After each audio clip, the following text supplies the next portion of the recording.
on plonge dans l'univers de l'art, de la transformation et de la démarche entrepreneuriale avec l'unique Punk Me Tender Romain Lefebvre. De Paris à Los Angeles, son parcours est tout sauf ordinaire. Il redéfinit notre façon de voir la beauté et la liberté. Bonjour Romain, merci pour nous accueillir aujourd'hui dans ce studio magique. On est là pour découvrir avec toi l'histoire fascinante derrière les papillons, l'art, la vision et le business. Bonjour, je sais pas quoi trop te dire, on est dimanche. Je suis au calme là. Ok.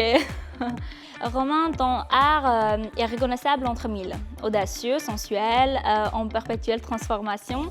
Mais je voudrais que tu nous racontes un peu, avant Punk Me Tender, qui étais-tu? Et le moment où tu t'es dit que l'art, c'est devenu ta vie, ton chemin. J'ai jamais vraiment basculé dans un moment en me disant « Ah, l'art, c'est pour moi ». C'est venu naturellement depuis très jeune. Avant d'être Punk Me Tender, j'étais un artiste qui a développé et commencé avec un autre artiste français ici qui s'appelle Mr. Brainwash. On s'est rencontrés les 2 premiers mois que je suis arrivé ici, un petit peu sans parler anglais et sans argent. Et lui, il était en train de filmer un documentaire sur le street art et les autres personnalités ici qui avaient des business dans la fringue et des choses comme ça. Et on a commencé à faire du street art ensemble. Ok. Et voilà, et donc avant d'être Punk Me Tender, déjà j'étais dans l'art. Ok. Vous avez fait des études de l'art à Paris ou Non, pas du tout. vous avez commencé vous-même J'ai fait des études de la rue. Vous venez d'une famille artiste ou Plus ou moins. Ma mère est artiste et ma grand-mère est artiste. Ok, donc ça vous a pas mal influencé Sûrement, Ok. mais c'était pas prévu quoi. Ok, très bien. Romain, tu as déménagé dans un pays étranger pour toi, complètement différent. Qu'est-ce qui t'a surpris le plus ou challengé en passant de la France à Los Angeles? La liberté de faire des moves. La liberté de pouvoir entreprendre, de la facilité de faire des connexions. D'accord. La facilité d'évoluer dans un nouvel univers. Ouais. D'accord. À Los Angeles, votre travail est plus reconnaissable à Paris ou vous n'avez pas comparé cette évolution? Je ne suis pas trop dans le marché français. Ok. Je suis plutôt impliqué, je marche plutôt aux États-Unis, en Australie, mais mainly the US. Ok. Tes clients sont plutôt des commerçants, des artistes ou des particuliers? Je travaille avec des galeries d'art Ok. qui, elles, ont déjà des clients du monde entier. D'accord. Mais ma relation de business, elle est beaucoup plus avec des Américains que les Européens. Les Européens, ils sont très difficiles à dealer avec. Je suis d'accord. J'ai pas envie, quoi. C'est terrible de faire du business avec, surtout les Français. C'est surprenant que tu dises ça parce que tu viens de la France et tu as une autre vision et d'autres... Ah ouais, complètement. Ils sont tellement fermés. Puis les lois sont terribles aussi. Ouais, c'est vrai. Ils ne t'encouragent pas pour développer... Ah non, c'est le contraire. D'accord. Mais même, de toute façon, la mentalité française en termes de business, elle est terrible parce qu'ils ne payent pas en temps et en heure, ils sont toujours pas contents, ils veulent toujours négocier à la baisse. Se plaindre. Ouais, c'est des marchands de tapis. C'est vrai. C'est horrible de faire du business avec les Français. Ouais. Tous les problèmes que j'ai eus, ça a toujours été avec des Français. Ok. En France, hein. Les Américains, ils sont plus easy peasy, ils prennent plus à la légère. Ah non, ils sont pas du tout. Je pense qu'en France, ils prennent les choses plus à la légère, Ok. mais pas du bon côté. D'accord. C'est-à-dire qu'ici, ils sont très sérieux. Le business, is business. Ils sont pas là pour rigoler. Ils comprennent que le temps, c'est de l'argent et que ça se respecte. Je suis d'accord. En France, ils n'ont aucune notion de respect et du temps d'autrui. Donc ici, ils payent en temps, en heure. Il n'y a pas de back and forth sur les négociations. Time is money. Et Ouais, voilà, ils sont plus intelligents. Ils ont compris que ça ne sert à rien de gratter ce coin-là parce que tu vas en perdre 100 fois plus sur la durée. Donc, Romain, à quel moment tu as commencé à traiter ton art une vraie entreprise et plus seulement comme un moyen d'expression? Au moment où tu gagnes de l'argent et il faut en redépenser pour avancer, donc instantanément quelque part. Je fais de l'art, mais c'est avec ça que je gagne ma vie, donc c'est pas un game. Donc dès le début, tu es obligé de prendre ça comme un business. Pas forcément en faisant de l'art avec l'objectif de gagner de l'argent, mais de le faire sérieusement et de pouvoir faire en sorte que j'en vive tout bien et tout honneur. Ok. Donc dès le début, vous avez commencé ça sous une compagnie LLC, ouais. C'est soit tu fais quelque chose à fond, soit tu le fais pas. Donc quand le plus de steps tu mets entre ton début et ton succès, le plus long ça prendra. Ouais, c'est vrai. Et si tu enlèves tous les steps, et ça sera dur et ça prendra du temps, mais je pense que tu arrives plus rapidement quand même. Tu as dit que tu as commencé avec quelqu'un d'autre et vous êtes lancés ensemble dans l'activité. Est-ce qu'il était ton partenaire ou Il était censé être mon partenaire financier, mais bon, à ce temps-là, j'étais jeune et un peu insouciant et je manquais de knowledge, de connaissances en termes de business et de choses comme ça. Donc on a travaillé ensemble pendant presque 17 ans, mais c'est vrai que quand je l'ai rencontré, il y avait rien, il n'y avait même pas de compagnie. Et on a tout commencé ensemble, on a tout fait ensemble. J'ai créé beaucoup de choses, j'ai fait beaucoup de choses. Et je suis reparti une main devant, une main derrière, mais je suis reparti quand même avec une grosse expérience. Et puis c'est la vie, c'est comme ça. Vous avez commencé ensemble, pas continuer together? Ouais, c'est-à-dire qu'on a commencé et puis lui il a développé ça en business, mais en m'écartant un petit peu entre guillemets sans que je m'en rende compte vraiment. Et moi je suis resté plutôt sur le côté production créatif. Et lui il a développé aussi du créatif, mais il a développé tout le business et c'est devenu un très gros business, plusieurs millions de dollars. Et moi, à un moment donné, je me suis cassé, j'ai fait mon propre truc, mais c'est vrai que normalement, j'aurais dû avoir des choses, mais bon, c'est comme ça. On vit, on apprend, tu vois. C'est ça. Romain, tes racines françaises influencent encore ton style aujourd'hui ou l'énergie américaine a pris le dessus? L'énergie américaine a définitivement pris le dessus. La seule chose que je garde français, c'est ma culture historique et alimentaire. La cuisine française, on peut pas renoncer. Voilà, ça, ces choses-là, elles sont ancrées dans mon sang, mais au niveau du quotidien et des influences, etc., c'est vrai, ici on est vite influencé. J'ai shifté sans c'est sûr. Et est-ce qu'on le voit aussi dans ton art ou c'est quelque chose d'international que tu exprimes via ça?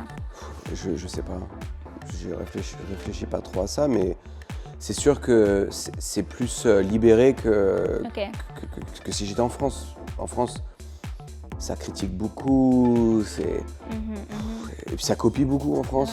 C'est-à-dire qu'ils parlent beaucoup, mais ils copient grave, sans honte. Ils en ont rien à foutre. J'en ai plein en tête pour ça. D'accord. Mais ici, aux États-Unis, c'est-à-dire que tu t'exprimes librement plus ou si tu étais par exemple en France et qu'en prenant en compte les critiques, tu n'aurais pas t'exprimer Non, oui, je m'en fous un peu des critiques, Ok. mais je m'en fous pas, c'est-à-dire que si c'est de la critique constructive, elle m'intéresse plus qu'un compliment. Mais si c'est de la critique gratuite basée sur de la jalousie, j'en ai rien à foutre. Oui, c'est-à-dire que c'est pas qu'elle influence, c'est que j'ai pas besoin de penser d'être dans une case. C'est-à-dire que je peux faire ce que j'ai envie sans trop me préoccuper de rien en fait. Et est-ce que tes clients, ils savent qu'ils sont en train d'acheter des tableaux d'un artiste français? Est-ce que tu précises ça? Est-ce que ça te rend fier ou ça change rien Ouais, c'est-à-dire que mentalement, je suis pas construit d'une manière où je fais une différence vraiment entre les gens de pays, etc. Enfin, on est sur une planète, quoi. C'est Earth. Donc ça t'aide pas de dire que... Franchement, non. J'ai de plus en plus de mal à être fier de la France en voyant ce qui s'y passe. D'accord. Et avec la mentalité qu'ils ont. Tu vois, il n'y a rien de vraiment... Il n'y a rien d'être fier avec ce que tu vois de ce que la France devient. Alors que la France a tout. Mais malheureusement, c'est toujours comme un enfant gâté. Quand tu as tout, tu le vois plus et tu n'en profites pas. C'est vrai. Tu vois, et tu casses tout, tu fais pas attention à tes jouets, tu vois. C'est exactement ce que la France est aujourd'hui. On revoyage encore l'Europe, c'est là qu'on se rend compte. Ça fait mal à la tête. Hein. Ça fait mal à la tête. Tout est un problème, tout est... Ouf. C'est vrai. T'arrives, t'es stressé, sur quoi. Sur place, tu te rends pas compte. Hein. Ah non. Et après, quand tu revisites, tu te dis en fait... Ah, moi, le moment où j'arrive dans un taxi... et même le taxi en général, j'ai une conversation avec lui, je le vois qu'il se lâche. Putain, t'as de la chance et tout. Et puis on me parle, il me dit, mais putain, c'est comme ça chez vous, c'est pas possible. Et il me raconte des histoires. Et je dis, mais comment vous vivez avec cette oppression gouvernementale, culture. Enfin, c'est dur, hein. C'est vrai. Merci pour avoir partagé ton avis. Moi aussi, je suis de même avis, en tout cas. Romain, est-ce que dans ton activité, tu délègues certaines parties de chaque étape ou dans le processus artistique ou entrepreneurial où tu es très, très impliqué dans chaque étape? C'est presque impossible de tout faire tout seul. J'essaye au maximum de déléguer, mais j'ai du mal. Ça, c'est mon problème. Mais oui, je fais pas mon accounting, je fais pas mes ventes, vraiment, ou de temps en temps quand c'est un client direct. Je fais pas mon website, je fais pas mes vidéos pour les social media. Bon, il y a plein de choses que je délègue. J'essaie de le faire au maximum parce que plus tu délègues et plus ça te donne du temps d'avancer et de construire. Tout à fait. Ou pour grandir. Ou pour grandir, ouais. Mais c'est dur parce que il y a plein de choses, tu sais pas les expliquer ou juste aussi de sourcer des talents. Moi, c'est quelque chose que j'ai du mal à faire, par exemple, à trouver une bonne assistante ou j'ai du mal à... Est-ce que c'est une question aussi de confiance? Je donne assez confiance rapidement, jusqu'à temps que le contraire, et puis dans ces cas-là. Mais non, c'est juste j'ai du mal à voir la capacité des gens. J'ai du mal à évaluer la capacité chez les gens. C'est-à-dire quand tu crées un tableau, est-ce que de A à Z, c'est ta signature, c'est toi, c'est tes tâches, Romain, ou est-ce qu'il y a une partie... Créativement, oui, à 100%. En termes de production, oui, j'ai de l'aide, c'est-à-dire que pour fabriquer le tableau en lui-même, peut-être pour le préparer, pour faire des choses comme ça. Comme je te dis, au maximum, si je peux être aidé, ça ne me dérange pas du tout. C'est pas important à la fin. Ce qui est important, c'est le résultat et c'est l'image et c'est le message et ces choses comme ça. Donc, en tant qu'artiste, tu es seul pour présenter Punk Me Tender. Tu n'as pas une assistante ou un assistant qui est à côté de toi pour dire « Ah, tu fais ces tâches préliminaires et moi, je continue pour finaliser ou donner la dernière… Non, j'ai des assistants, mais pas comme ça, non. Romain, tes tableaux sont dans des maisons de célébrités et tu as collaboré avec pas mal de grands noms. Est-ce le fruit d'une stratégie ou ces opportunités sont venues naturellement Non, c'est venu naturellement. J'ai du mal justement à avoir une stratégie célébrité. Ok, Et pourtant, c'est celle qui marche le mieux, d'accord. qui a toujours marché le mieux pour n'importe quel business. Donc je me force, mais j'ai vachement de mal en fait. Mais c'est arrivé, tout ce qui est arrivé, c'est arrivé, ils sont venus à moi. Vers toi, Ouais. ok. Comment tu t'es fait connaître au début? Est-ce que tu as misé sur la communication, sur le marketing, comment ils t'ont connu? Par le street art, Ok. donc le moyen de communication le moins cher, la rue, et rien, et puis de te placer dans des galeries, de faire des collaborations avec des restaurants, des clubs, des magasins à la mode. Kardashian par exemple, je me rappelle Chloé la première fois, c'est parce qu'elle avait vu une de mes installations à Fred Segal, qui était un magasin qui n'existe plus maintenant, mais Oh, nice. un genre de Colette. Ok. Elle l'a vu et elle a fait contacter son assistante, etc. Mais Donc c'est ta signature qui te fait connaître, c'est Ouais. tes travaux, ton art. Ok. À part de Kardashian, est-ce qu'il y a d'autres célébrités que tu pourrais mentionner? Maria Carey. Ok, Maria Carey, au début, je crois que c'était son petit ami avec qui elle est plus, d'accord. qui lui avait offert en cadeau. Ok. Et après, elle a pris une deuxième pièce. Il y a la sœur de Khloé Kardashian, comment c'est, Kylie Jenner. Kylie Jenner, ok. Voilà, j'ai fait pour sa fille, Stormy. Wow. Il y a qui d'autre? Il y a Jake Paul. Jake Paul, ok. Lui, il a commandé une pièce pour sa chambre, D'accord. qui est au-dessus de son lit. Oh, très bien. C'est des noms qu'ici, ils sont internationalement connus, quoi. Ouais, mais en fait, tu sais, d'être à Los Angeles, c'est imbibé de célébrités, de stars, donc c'est un peu naturel. C'est des gens Ouais, vous comme êtes toi à et moi, côté, quoi. ouais, qui vont faire leur shopping dans la même Vrai, boulangerie c'est que vrai. toi. Que c'est sûr qu'à Paris, il y en a moins de célébrités, donc elles sont plus Ouais, c'est national et plus, ouais, donc c'est moins courant c'est que vrai. tu peux avoir une opportunité comme ça. Donc en général, un Français, il va falloir qu'il voyage ici, il va falloir qu'il fasse un chèque, il va falloir qu'il fasse une démarche complètement différente que nous, c'est nos voisins en fait. Donc tu veux dire que la présence physique, ça importe beaucoup. Ah bah oui, à 100%, ouais. Ouais. Parce que les mêmes arts, mettre dans une galerie ici ou là-bas, c'est des consommateurs différents qui vont. Ah oui, qui vont ouais, acheter. bien sûr. Romain, comment tu fixes les prix de tes œuvres? C'est-à-dire comment fixer surtout une valeur financière sur quelque chose qui est émotionnel? C'est émotionnel pour le collecteur et l'artiste, mais pour la galerie qui vend la pièce, il n'y a pas d'émotion, hein.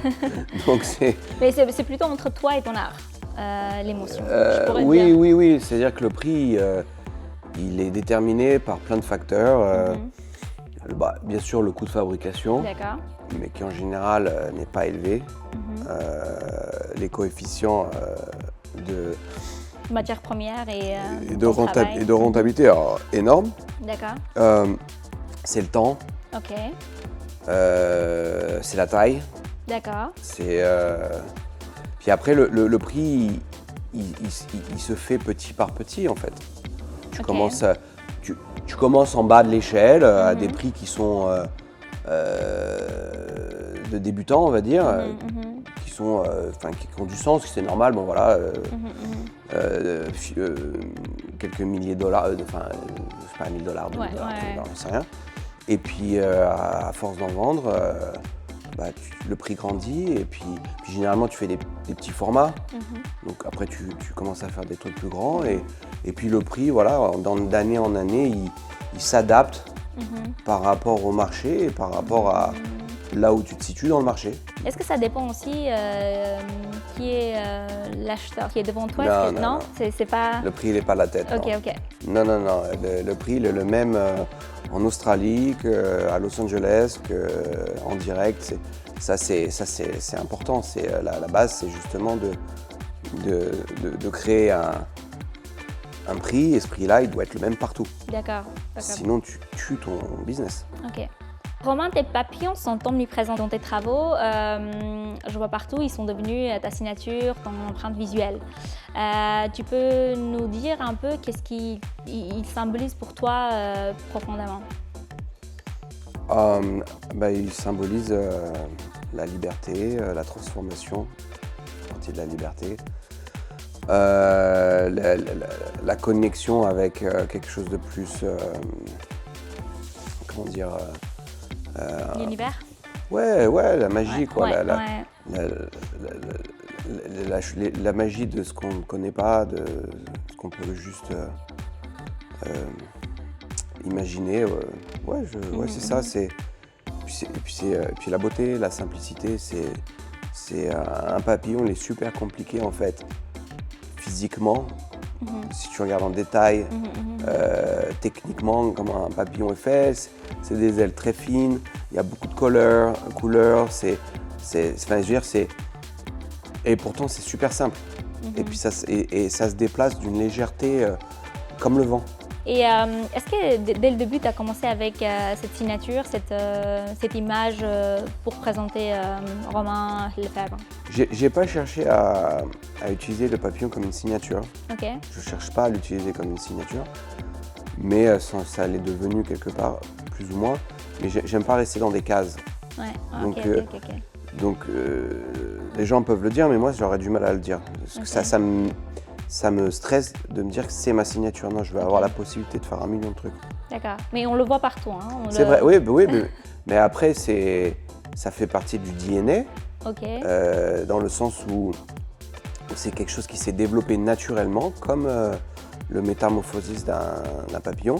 C'est peut-être pour ça que ça colle, mais c'est pas cherché. Les gens qui te commandent une pièce d'art, en général, ils veulent que tu leur fasses quelque chose qui ressemble à ce qui est ressemblable. Parce que sinon... Ouais, parfait. Est-ce qu'aujourd'hui, tu trouves ton inspiration dans la mode, dans la nature ou dans d'autres... Ouais, l'inspiration, elle est vraiment partout. À n'importe quel moment. Donc j'ai pas de... Pareil, il n'y a pas de barrière ou de code. En fait, l'inspiration, c'est juste ton mental qui doit toujours être ouvert. En fait, c'est l'ouverture d'esprit. Ok. Très simple, il faut être ouvert. Faut pas avoir peur d'apprendre. Et en général, on apprend sur ce dont on a peur ou qu'on ne connaît pas. Et il faut toujours faut ouvrir les yeux, il faut regarder autour de toi. En permanence, il y a quelque chose à découvrir, de s'inspirer. Moi, personnellement, c'est comme ça que je le... Et est-ce qu'il y a des artistes qui t'inspirent aussi ou Ouais, tous. Il n'y en a pas en particulier, c'est-à-dire que même des fois, il y a des artistes bidons qui copient à fond et tout ça et qui peuvent m'inspirer sur un truc. Il y a toujours un truc à apprendre de quelqu'un. Il y a toujours quelque chose. Donc, j'ai pas de ça non et ça oui. Tout est ouvert. Même les trucs que je déteste. D'accord. Il faut toujours quand même regarder. Romain, dans l'entrepreneuriat, on réinvestit très souvent. Est-ce que dans ton cas, tu réinvestis principalement dans l'atelier ou dans d'autres domaines comme marketing, communication ou des produits? Mais je veux dire, le seul moyen de grandir, c'est de réinvestir tout ce que tu as. D'accord. Je veux dire, enfin, c'est pas obligé d'investir tout ce que tu as, mais plus tu investis, plus tu as des chances de grossir. c'est comme le real estate, c'est comme n'importe quoi. Donc moi, personnellement, je mets pas d'argent de côté. Ok. Tout repart dans le business. Ça peut être du marketing, ça peut être du PR, ça peut être de la production, ça peut être D'ouvrir un nouveau studio ou ouais, des ressources atelier, humaines, ok. ça peut être plein de choses. Mais à part mettre de l'argent dans l'immobilier, moi, l'argent, il va directement back in the... D'accord. Pour moi, l'argent, ça sert à rien, à part grandir et évoluer. Ouais, C'est-à-dire ouais. que c'est d'avoir des dollars sur un compte en banque, ça peut rassurer, ça peut enlever du stress, j'en conviens. Mais ça t'appauvrit. Mais c'est pas plus ça qui que- m'excite, ouais, quoi. ouais. Ça, rien à foutre. Ok. Est-ce que c'est la phase pour toi où tu te considères au top ou tu as encore Pas l'échelle du tout. de... Ouh là là. Top. Je pense pas qu'on est jamais au top. Et puis, si on peut penser être au top, tu peux tomber très rapide. Le plus haut tu vas, le plus bas, le plus ça fait mal. Ouais, ouais. Mais non, pas du tout. Ouais, j'ai pas un... The grade où Non, tu, j'avance quoi. Ok. Enfin, tu considères que si tu avais une équipe pour développer plus loin le projet, est-ce que ça t'aiderait plus ou pour le moment, tu n'as pas besoin Ah si, d'une équipe? Ouais. Ah si, bien sûr. J'essaye constamment de m'agrandir. Ouais. Ok. Mais c'est pas facile de trouver des ressources humaines Ouais. qui correspondent et qui fit mes besoins. Mais comme je t'ai dit, moi j'ai du mal à évaluer ces ressources humaines. Donc, Ouais. mais bon, mais oui, effectivement, le plus, le mieux. Hein. Ouais, super. Romain, on est curieuse de savoir aussi de ton offre le plus cher que tu as su vendre et à quel prix? Alors, pièces d'art, parce que je fais aussi des installations, des choses comme ça où je peux prendre beaucoup plus d'argent. Mais en pièces d'art, c'était 100 000 $. 100 000 $. C'était un chiffre, un milestone. Ok. Voilà. Ok, c'était ton milestone. Et est-ce que c'était toujours un papillon ou c'était une autre forme? Non, c'était un papillon. C'est un papillon. C'est ma galerie du Texas qui l'a vendu. Ok. Un Texan qui a emmené la pièce au Mexique à, je ne me rappelle plus quelle ville. Ok, très bien. Donc le client, c'était un Mexicain. Romain, est-ce que derrière le nom Punk Me Tender, tout entrepreneur devrait savoir quelque chose qui est caché, qu'on ne le voit pas? Bah, il y a un homme. Non, oui, je pense que c'est comme n'importe quel entrepreneur. Il y a de la souffrance, il y a du stress, il y a des concessions qui ont été faites.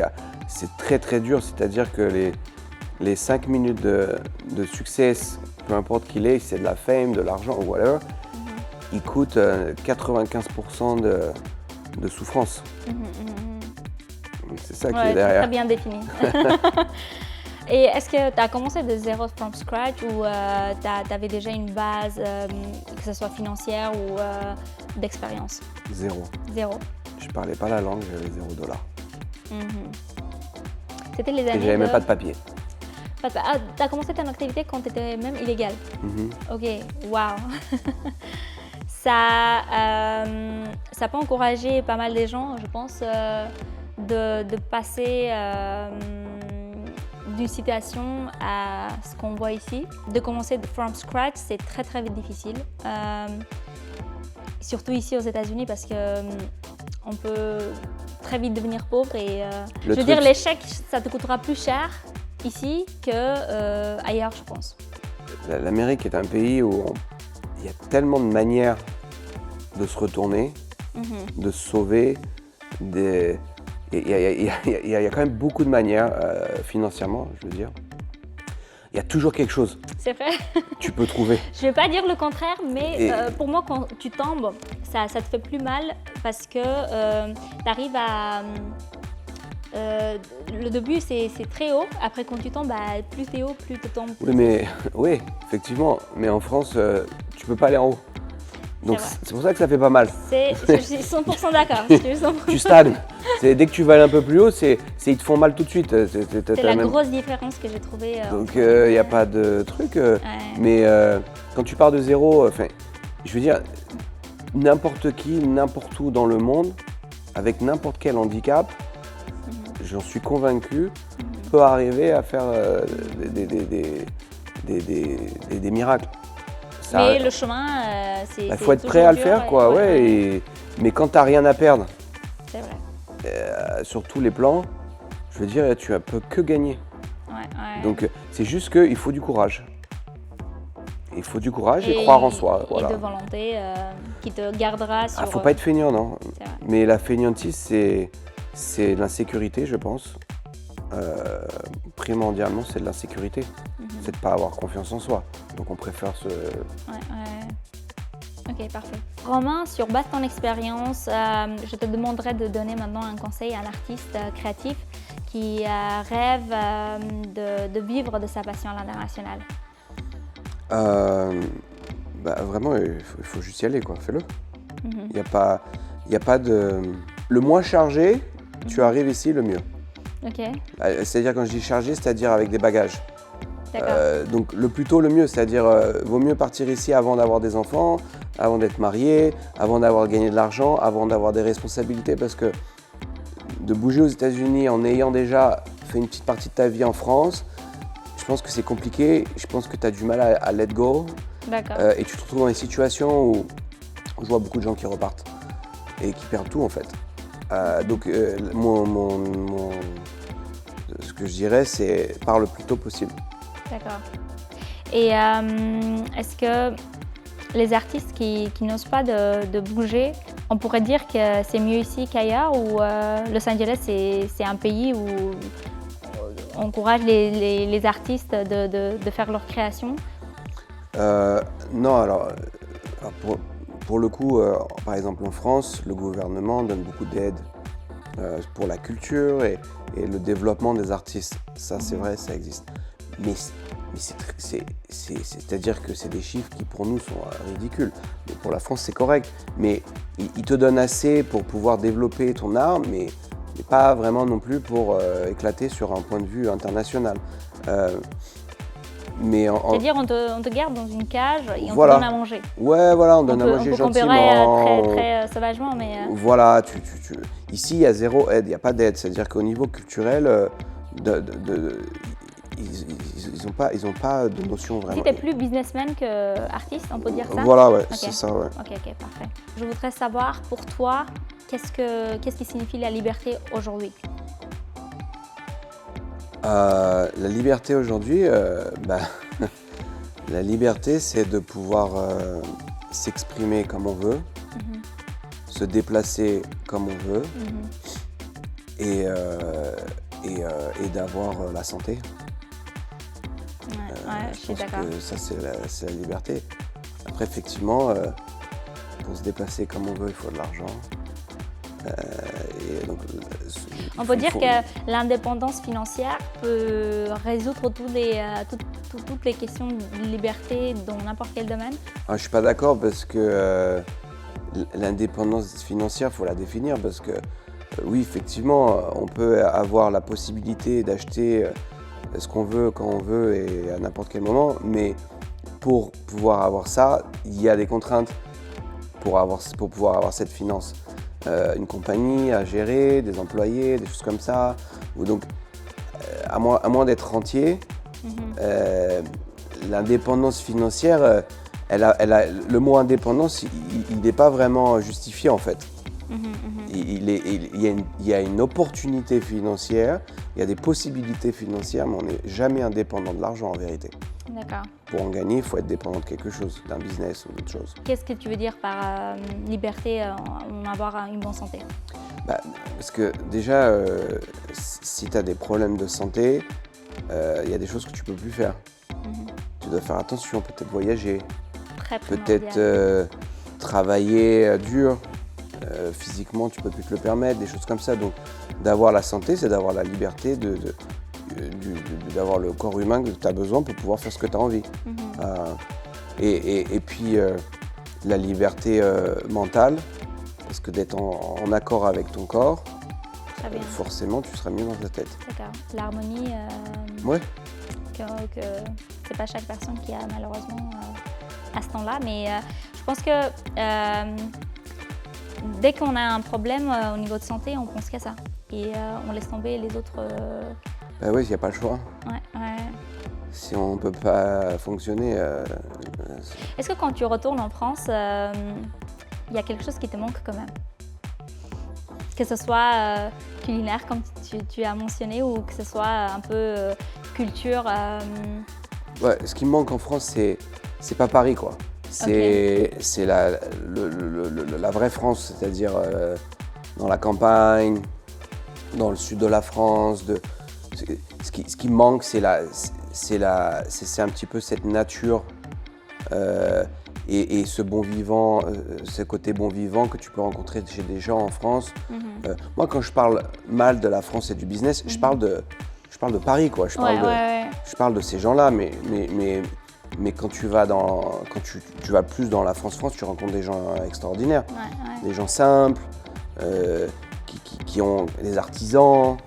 Ça j'aime en France. Ça, oui, ça me manque. Tu viens de quelle partie de France? Je suis né à Paris, mais j'ai pas vraiment habité. J'ai aussi habité à Lyon et voilà, j'étais beaucoup en Corse. Ok. Romain, dès que je suis rentrée dans le studio, j'ai remarqué que Pink est un peu majoritaire comme couleur. Pourquoi Pink et est-ce que c'était ton choix? Ouais, c'est mon choix, pour sûr. Pink, c'est une couleur qui rend heureux les gens en général, qui donne le sourire.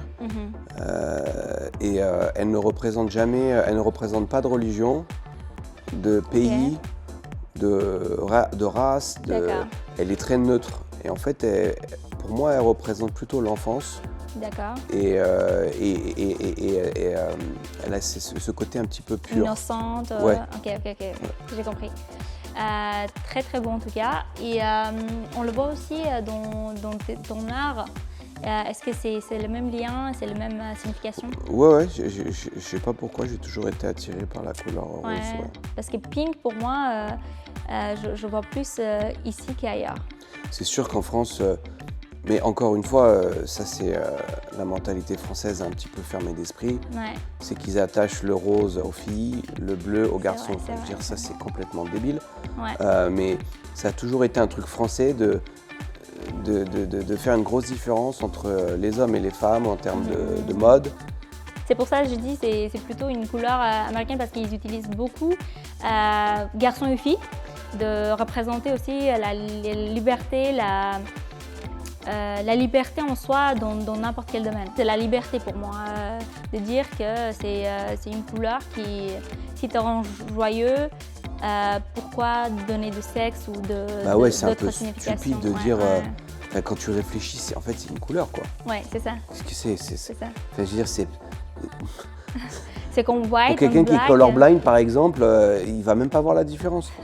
Et pourtant, c'est un homme... Enfin, je veux dire, elle est où la différence? Non, mais ça, c'est la bêtise humaine. Des fois, il y a des gens, sur des choses comme ça, ils s'arrêtent. Ah non, tu vas me faire le mur en rose? Mais ça fait fille. Tu vois, ou ta voiture, elle est rose. C'est fille. Pas ici, hein. Ici, on ne va pas comme ça. Hein. Ok, très bien. Je te remercie, Romain. J'aime bien partager en fait mon avis avec les entrepreneurs qui essayent de conquérir le market américain parce que les Européens, ils ont une autre façon de réfléchir, penser et travailler.